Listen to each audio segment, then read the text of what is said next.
ውድ አድማጮች እንደምን ሰነበታችሁ። በተከታይነት ቡድሃ ስለ ሴቶች የተናገረውን ይዘንላችሁ ቀርበናል። ምንጫችን ጥበብ መጽሐፍ መሆኑን ስንገልጽ በታላቅ ክብር ነው። ቡድሃ 4 አይነት ሴቶች መኖራቸውን ይነግረናል። የመጀመሪያዎቹ በትንሽ ነገር የሚቆጡ፣ ሐሳባቸውን በቀላሉ የሚለዋውጡ፣ በሌሎች ደስታ የሚቀኑ እንዲሁም ለሌሎች ሰዎች ርኅራኄ የሌላቸው ናቸው። ሁለተኛ አይነት ሴቶች ደግሞ በትንሽ ነገር የሚቆጡ ራስ ወዳዶች፣ ነገር ግን በሌሎች ደስታ የሚቀኑና ለሌሎች ችግርም ሩህሩህና ደራሽ ናቸው። ሶስተኛ ላይ የሚነሱ ሴቶች ደግሞ አስተሳሰባቸው ሰፊና ቶሎ የማይቆጡ፣ አእምሯቸውንም እንዴት መቆጣጠር እንዳለባቸው የሚያውቁ፣ ነገር ግን ቅናትን ማስወገድ የማይችሉና ለሌሎች ችግርም ርኅራኄ የማይሰማቸው ናቸው። የመጨረሻና አራተኛ አይነት ሴቶች በማለት ቡድሃ የሚያስቀምጣቸው ደግሞ ሰፊ አስተሳሰብ ያላቸው፣ በሌሎች ደስታ የማይቀኑና ለሌሎች ችግርም ፈጥነው የሚደርሱ ናቸው ይላቸዋል።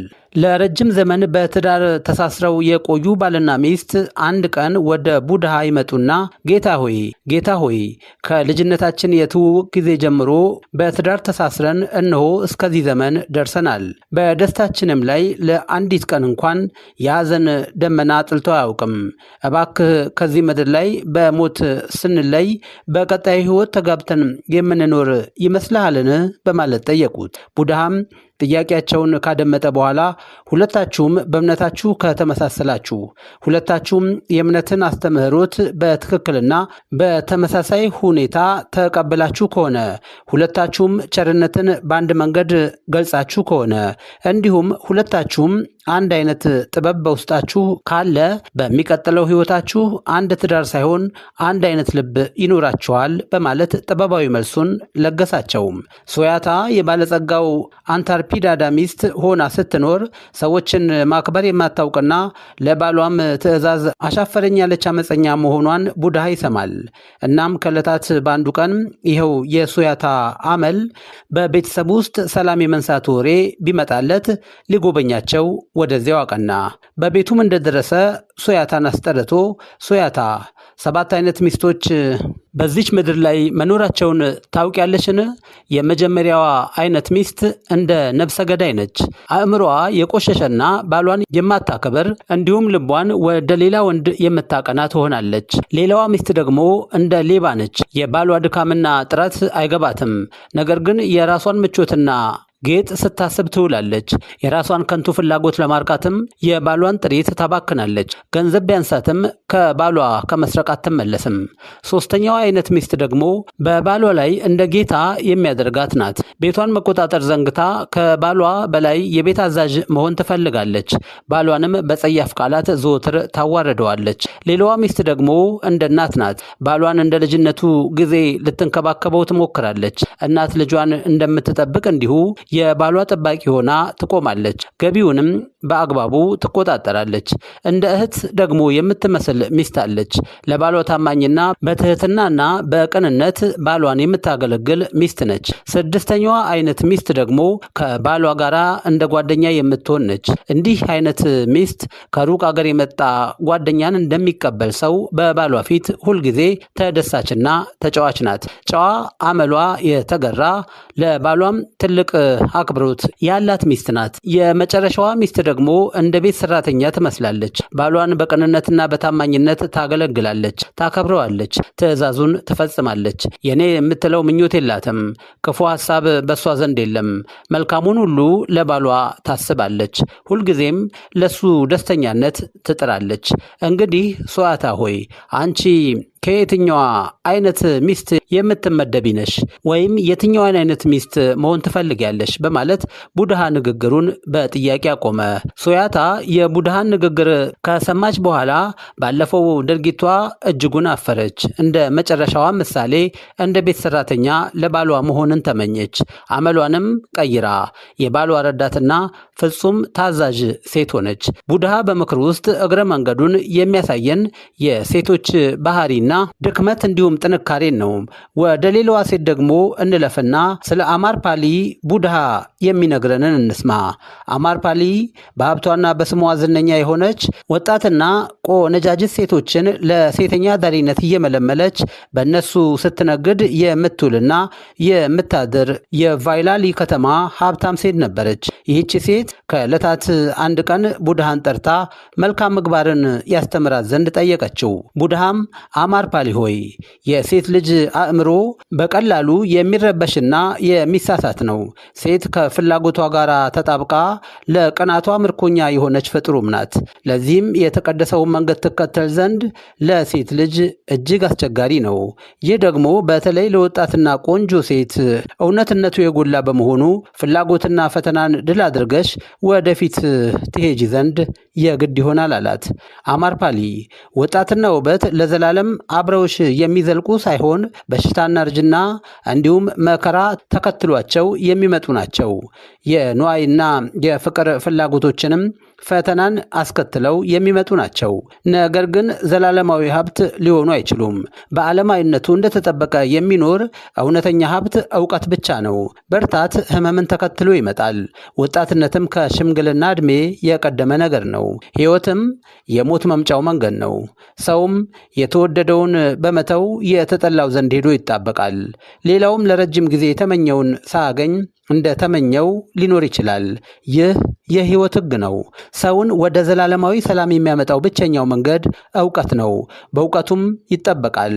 አማርፓሊ ዛሬ እውቀትን ቢያንስ ለአንድ ጊዜ ትፈልጊ ዘንድ ይገባሻል። አማርፓሊ የቡድሃን ንግግር ሰምታ ስትጨርስ የእሱ ደቀ መዝሙር ለመሆን ወሰነች። እጅግ የተዋበውን የአትክልት ስፍራዋንም የቡድሃ ማስተማሪያ አድርጋ በስጦታ አቀረበችለት።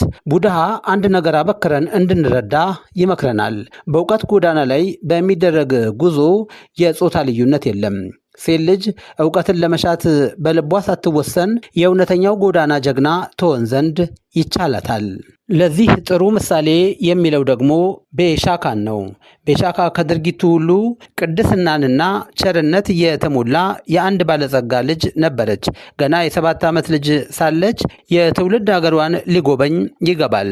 የቡድሃ ጉብኝት የሰማው የቪሻካ አያት ወደ ቡድሃ ሄዶ እንድትጎበኘው ይመክራታል።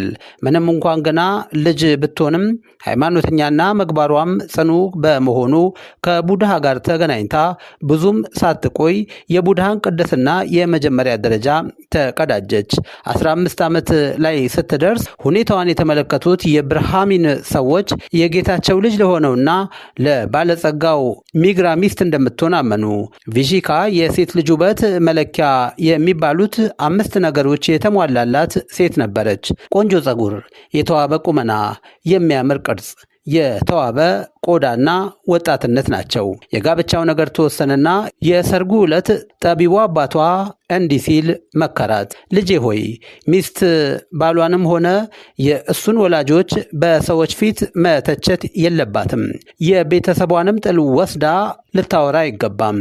የሌላውንም ቤት ወሬ መስማት የለባትም። የቤቷን ዕቃ ለሚመልሱ እንጂ ወስደው ለሚያስቀሩ ማበደር አይገባትም። ይህ ጎረቤቶችና ወዳጆችን መርዳት፣ ሚስት ጎረቤቶቿንና ወዳጆቿን መርዳት የግድ ተግባሯ ሊሆን ይገባል።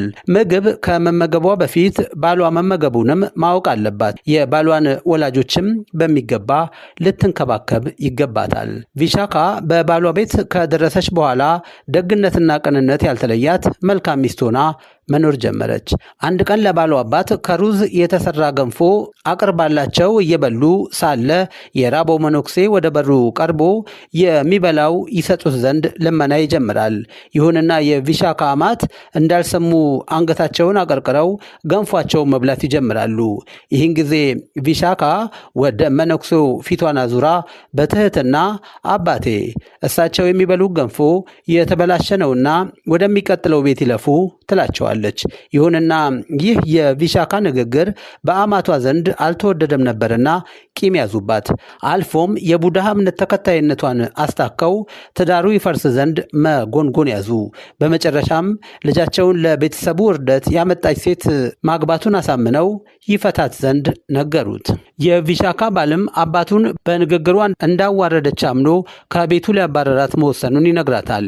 ይህን ጊዜ ቪሻካ በአባቷ ቤት ሚስት አድርጎ ሲወስዳት አንዳች ጥፋት ቢያገኝባት የነገዷን 8 ዳኞች ጠርቶ ሊያስፈርድባት ቃል የገባውን ይፈጽምላት ዘንድ ትጠይቃለች። እሱም ተስማምቶ ለስምምነቱ የነገድ ዳኞችን አስጠርቶ በፊታቸው ቀርባ ታስረዳ ዘንድ ተጠየቀች። ቪሻካም ክቡራን ሆይ አማቼ የመነኩሴውን ልመና ችላ ብለው በወተት የተሰራ የሩዝ ገንፏቸውን ሲውጡ በዛሬው ሕይወታቸው ውስጥ ታላቅ ነገር መጥፋቱን ማሳየታቸውም አይደል? እነሆ የጥንቱን ሕይወታቸውን ታላቅነት ሲደሰቱበት ብመለከት ድርጊቱ የተበላሸ ወይንም የሻገተ ምግብ እንደ መብላት አድርጌ ወሰድኩት አለች። በቪሻካ ጥበብ የተሞላ ንግግር የአማቷ ልብ ተነካ። ባሏም በድርጊቱ አፈረ። ይህን ጥበብ የሰጣትን ቡድሃን ወደ ቤት ተጋብዘውም ዘንድ ጠየቃት። አማቷም በነገዱ አለቆች ፊት ይቅርታን ለመናት። ቡድሃም በዚያ ቤት ተጋብዞ ትምህርቱን ጀመረ። እነሆ በቪሻካ ጥበብ በዚህ ቤት የተጀመረው የቡድሃ ትምህርት የሳቫስቲን ሕዝብ ወደ ቡድሂዝም እምነት ለመለወጥ መነሻ ሆነ።